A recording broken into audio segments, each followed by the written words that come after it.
Guys, maraming itlog dito sa maliit kong bodega. Ngayon, i-share ko sa inyo kung paano malaman kung ang isang itlog ay bugok. Okay? So, kuha tayo ng itlog dito. Ito, test natin tong 5. So, may nailaw na naka-ready, ilaw nilang cellphone. So, ano lang natin to, itatapat lang natin to.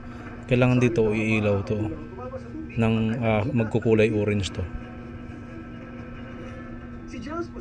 So ayan guys, kung mapapansin nyo,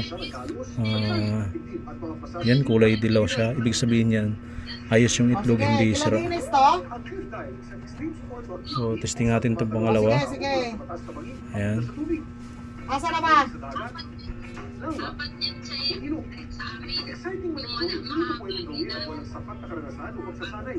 Asa na si Dines? So pa rin siya. Kumain na. So yung Kumain na kayo, pangatlo. Carmen. Ayan ang ulam nyo. Ayan. Quick, quick.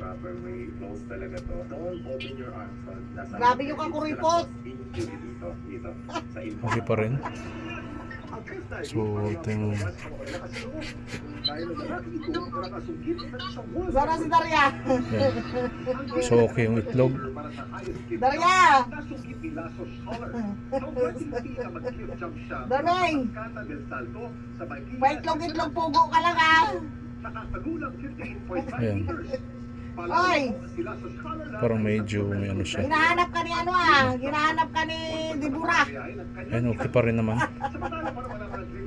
Kasi pag ano, bugok yan, dapat kulay itim yan. So yung lahat ng itlog na yan ay okay pa, hindi siya bugok.